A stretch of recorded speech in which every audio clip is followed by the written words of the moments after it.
Hi guys! Welcome back po sa Tarot Page Philippines. Yes, naging busy po ako at hindi nakapag-upload and I'll try to make things up kayo. Pero medyo babagwito yung format natin ngayon. Instead of individual readings, i-group natin ngayon into each of the elements. So simulan natin with the fire elements.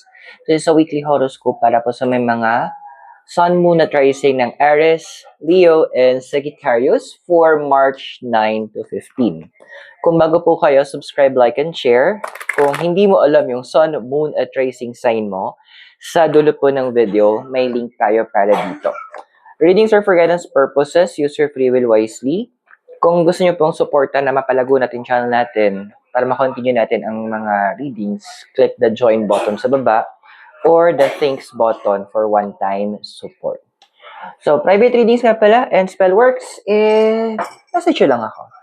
Okay, kasama natin si Mimi. Medyo masama yata yung pakaramdam niya. Okay, so we are using 2 sets of cards. Okay, tingnan natin ano ba ang reading para sa'yo. Okay, so Aries, Leo, and Sagittarius. So, what we have here is your kumusta ka? So we have here is number 11 by the book. So, simple lang naman ang sinasabi ng cards. It's time that you really follow the instruction. Kasi, andun siguro kasi as a fire element, of course, di ba? Minsan hirap kontrolin ng apoy eh. Andoon na, kung basta mahangin na lang siya ng konti or mabigyan ng tamang fuel, talaga namang dire-diretso na siya na nag-aapoy. Dire-diretso siya na may mga kung saan yung napupunta yung mga bagay-bagay. So, the card is advising si number 11, which is numerology-wise, it's a master number. Sabi ng card na to na you need to follow the rules now. Ano ba yung rules na sinasabi ng card? So, it's simple. Yun yung rules ng yung tanong na, what would the universe do? Diba yung iba sinasabi yung WWJD, what would Jesus do? And sa case naman natin, ano yung plan or ano ba yung purpose ng universe para sa'yo? So, as simple as yun yung paano natin malalaman, di ba? How do we get instructions? Kahit kanino, we ask. And then, after natin magtanong, ano naman, nahimik tayo, di ba? Alamin natin or papakinggan natin yung sinasabi nung tao. Ano ko ako. Ano yung sinasabi sa atin? Because, and we need that, hindi tayo makikinig, pero andoon na iintindihin din natin. So, that's what the universe is trying to convey sa'yo ngayon. So, may mga ba sa inyo na you might be called na parang medyo tumahimik muna, or andoon na magsolo. Pwede mong gamitin tong moment, tong Lenten season, para, di ba, nag-start na ang Lenten season, so, para magnilay-nilay, para mag-reflect, mag-isip, ano ba talaga yung pinaparating sa akin ng universe. So, this is a time to do that. This is a time na medyo mag-realign, re-alignment tayo. So, something na kailangan mong gawin. Kasi, this is a stepping stone to something greater. Now, ano ba yung crossing mo? So, we have here na meron tayo 36, come to the edge. Dude, hindi to yung tamang oras para mag-take ng risk. Hindi to yung tamang oras para kung may mga iba sa inyo na thinking about investments or andoon na subukan ko nga to, baka sakali, yan. Medyo maghulos dili ka. Medyo magkalma-kalmahan mo yung sarili mo. Kasi hindi ito yung tamang moment to do such action. Kasi andito na pinapaalala ng card sa'yo, nag-realign ka nga eh. Pag nag-take ka ng risk, andon, ibig sabihin nun, lumalabas ka doon sa alignment na napilit na binibigay sa'yo ng universe. So, huwag masyadong magmadali. Huwag kang masyadong mataranta. Kasi may mga lalabas ito na may mga tao sa paligid mo na parang alam mo yung ipipressure ka na madaliin mo to kasi limited, yung mga tipong limited stock only. Minsan lang to. Ngayon lang to. mga tipo, mga linya, i-check out nyo na baka nagkamali kasi si seller bago niya i-edit, mga ganyan. So, pag may mga sense of urgency, medyo huwag kang magpapadala doon.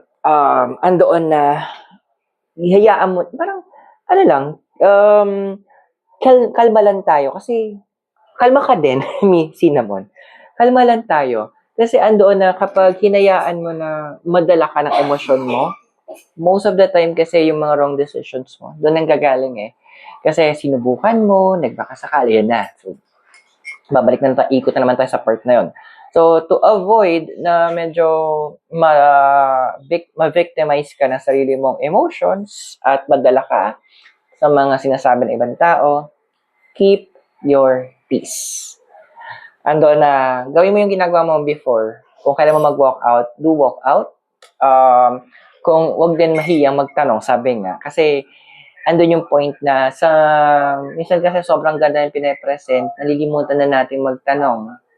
Ano ba yung mangyayari? Ano ba side effects nito? Ano ba yung negative na mangyayari? Ayan. So, huwag mo pigilan yung sarili mo sa part na yun. Okay, so sa desire card mo, meron tayong number 2, yin. Okay. Yes, a lot of you. Especially kapag yung moon sign mo is nasa fire sign or yung naka-rising sign kahit sa anong tatlo. May part na parang bet nyo sanang to connect emotionally with people. Magkaroon kayo ng mas, sabihin natin ng yung special attachment. Hindi naman ibig sabihin jowa. Pero yung, paano ba ito? Yung nararamdaman mo na naiintindihan ka. Siguro ang makaka-relate dito, yung makaramdam ka na unconditional love. Ang mostly makaka-relate sa inyo yung mga may mga alaga. Pwede aso, pusa, ganyan, or any hayop. Na yung yung pagmamahal nila, it's sabihin natin, unconditional. Hindi, wala silang pakialam kung pangit ka. Walang ganun silang concept eh. Ang alam lang nila, mahal ka nila. So, andoon na yun yung isa sa mga desire mo. And then may nakikita ko dito that, yes, andoon na ang dami sa inyo na kilala kayo ng tao, you have a lot, or mga kaibigan kayo, pero yung hinahanap nyo na parang closeness, yung feeling of being accepted, na parang yun, naaalala ka kapag kahit na wala naman silang kailangan. Those are the things that you're missing. Parang hinihiling mo na maranasan mo. Kasi parang andun yung point, ang dami sa inyo na you try to give. Ang dami sa inyo na pinipilit yung maging part noong maybe ng circle na yon, ng group na yon, pero hindi nyo maramdaman. Kasi walang na-establish na emotional connection. Makulit niya. Well, foundation-wise naman, number 6, not for you. Literal, mapilitan. Sabi nga kung hindi ka welcome, ang may biyat yung sarili mo. Find your value. Kasi, huwag mo yun nga din, pinapala sa'yo ng card, yung foundation mo. Alam mo dapat, yung capacity mo, alam mo dapat yung kakayanan mo, alam mo dapat yung halaga mo. So, pinapala ng card dito is that a lot of you guys, andoon din na, parang ganda isipin mo kapag bibili ka ng isang bote ng mineral water, ikumpara mo yung presyo niyan sa tindahan, sa convenience store, sa mall, or sa airport, or mismo sa aeroplano. Habang iba-iba yung presyo, na siyempre, of course, pinakamahal pagdating doon sa aeroplano. Parang yung 150 ml yata, parang nasa 50 pesos yata, kung tama naalala ko. So, andoon na huwag mong isiksik yung sarili mo sa sa isang group of people na hindi makita yung value. Sometimes, ikaw na yung gagawa ng sarili mong circle eh.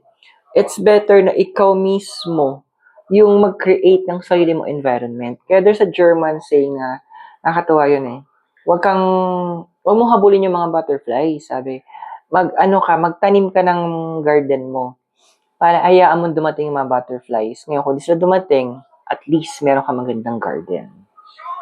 Now, in the past, prominent pa sa inyo, number 46, the generation. So, kunin natin to para may patungan tayo. So, the card is saying then in the past, andoon na marami pa kayong unsettled na emotions na kailangan yung i-deal with. Maybe you can use this current Mercury retrograde in Pisces para harapin yon. Kaya andoon na, ang dami sa inyo na na-trigger since siguro no February 20, na-trigger kayo na papanong you're looking for people for that soft acceptance. Naghahanap kayo nung emotional security. Now, the card is saying na wag mong pilitin. Kumbaga, wag mong, pangit ng term ko pero wag kang gagamit ng ibang tao para mapagaling ka. Bagkus, andoon na pilitin mo na ikaw mismo ang paggaling sa sarili mo. Wait lang ang lakas. Sorry. Ayun. So, this is a moment that you need to help yourself. Kumaga, ito yung moment na ikaw yung mababa ka na. Ayun. Ikaw yung magbigay sa sarili mo ng chance. Ayusin natin siya. Ikaw bigay sa sarili mo ng chance na maging okay ka. Kasi no one can understand you better except you. Okay? Now, ano ba yung expect natin na evolution magiging ikaw o yung magiging difference sa'yo? Meron tayo dito is number 3, between worlds. Transition talaga yung gagawin sa'yo ni universe. Siguro maganda rin yung effect ngayon sa'yo in terms of your Mercury retrograde na kung saan this is a moment na binibigyan ka ng chance ng universe to really focus doon sa sarili mo. Kasi ang dami sa inyo na masyado kayong nag-invest sa ibang tao. Yung iba sa inyo, yung mismong privacy ng inyong tahanan is na in-offer nyo na. Yung iba nga sa inyo, andoon na yung mga kataga na isusubo na lang binigay mo pa. So, medyo magiging main character muna tayo ngayon ha. Aries, Leo, and Sagittarius. Kasi, hindi pwedeng laging ganun. Lahat may limit, lahat may boundaries.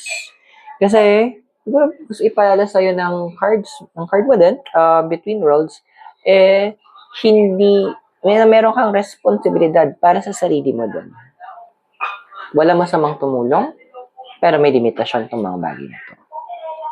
Kung nakaka-resonate ka sa reading, don't forget to subscribe, like, and share. And kung gusto mo supportan na lumago yung channel natin, you can just also click yung ating join button. And for one-time support, yung thanks button. And also, for private readings and spell works, you can message me. Now, tuloy natin yung readings mo. Now, your physical environment we have here is number 8, community. While kung may mga balak kayo na magbakasyon, or andoon na mag-detach muna, or andiyan magkaroon kayo ng leave of absence, o yung mga tipong, iwanan nyo muna sa ere yung mga tao sa paligid nyo. Go! Kasi ito yung moment na isolation is very important. Ito na yung moment na kailangan mo magkaroon din ng time para asikasuhin mo yung sarili mo, bigyan mo ng chance na ikaw muna ang bibigyan mo ng attention. Sabihin na lang natin, it's your special day. And hindi masama na gawin yun. Kasi, again, babalik tayo doon sa realidad na meron kang responsibilidad sa sarili mo. Hindi naman kasakiman o kalabisan na siguro lumabas ka, bigyan mo yung chance mo sa iyo mong kumain na sa labas to enjoy the moment. Kasi wala masama na paminsan, literal na paminsan-minsan na binibigyan mo ng yung sarili mo na opportunity para makahinga naman. Para mabigyan mo ng sarili mo yung chance na magkaroon ng moment na kung saan ikaw muna. Hindi masama yun. Hindi ka selfish doon. Now, in your emotional environment, we have your number 39, new life. Well, literally, andun kasi na nire-redirect ng universe o i-redirect niya yung ikaw as a person na kung saan bibigyan ka ng universe ng chance to magkaroon ka ng pagbabago kung paano mo tignan yung sarili mo. Kasi ang pinakalungkot ko para sa iyo kapag tinanong ko kayo kung bibigyan kayo ng chance na magbigay ng tulong kahit anong tulong sa tatlong tao, ang karamihan sa inyo hindi niyo isasama sarili niyo eh. Sabi niyo, kaibigan ko, magulang ko, kapatid ko, mga ganyan. Pero yung ikaw, hindi mo siya ilalagay eh. Now, yun yung gustong ibaguhin ng universe. Again, hindi ka selfish kapag inuna mo yung sarili mo.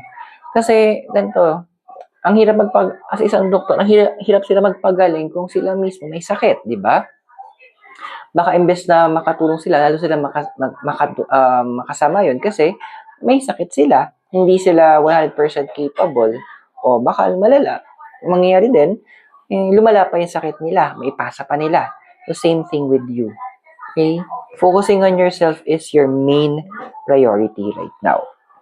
Now, yung hopes and fears mo, meron tayong number 24, time for a nap. Okay. So, this card, andun kasi na parang ang dami sa inyo na napapagod na ako eh. Kaya nga, kailangan mo ng time for kailangan mo ng moment na mag-solo. Kaya ka napapagod din dami sa inyo kasi yung energies nyo na dapat ginagamit nyo to build up yourself, nakukuha ng iba. Yes, understandable. Masaya ka, sabihin mo. Masaya kasi ako nakakatulong eh. Oo, wala namang masama sa pagtulong. Pero, andun kasi, hindi kasi lahat ng tinutulungan, alam nila yung boundaries. A lot of them, ang alam lang nila, tumutulong ka, then may ginhawa sila, minsan marami tao, dahil doon, nagiging sakim na sila. Na parang ginagawa na nila, dinedeclare na nila, responsibility mo na to, tulungan ako.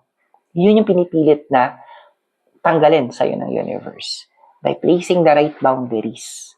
And andun yung hope na, yes, gusto ko makapagpahinga. Paano ka makapagpahinga kung ang daming lintang nakakapit sa'yo? So, kaya matatakot na bakit bila ka magiging masama sa kwento ng ibang tao. Push, go, hayaan mo sila. Kwento nila yun eh. Pero yung mga tao na andun nagay ka ng boundaries, sa intindihan nila, bakit mo ginagawa, yun yung mga tao na kailangan mong i-keep sa life mo. Now, possible future mo, we have here is the 10, number 10, Unfinished Symphony. I can't wait. Ang dami yung mga projects kasi or mga plans na nasa tabi. Paano hindi may santabi? Kinain na yung oras mo. Hiningi na yung panahon mo. Yung budget mo para sa mga yon nakuha na. So, yung imbes na ipapahinga mo para nare-reserve mo yung lakas mo, andoon na ang daming masyadong lumalapit. Yes, understandable naman. Again, wala masamang tumulong. Pero boundaries matter. Tulad nito, walang boundary. Andiyan na tumulong. Ando na importante din na nagbibigay tayo ng oras at panahon sa mga bagay-bagay na importante. So, ang dami sa inyo na babalik kayo sa mga plans to before. Again, may mga masasagasaan kayo na ibang tao. Sabi ng card na, di ba kasi paano yan? Walang pang tuition si ganito. Again, nagawa mo yung side mo. And paalala sa'yo ng card, itong isipin mo din, ang ipantutulong mo is yung sobra mo lang. Hindi yung pangangailangan, ginagamit mo sa pang-araw-araw, hindi yung para sa pamilya mo, hindi yung pamasahe mo, hindi yung pangkain mo for the next 1 week. Kung ano lang yung sobra. Okay?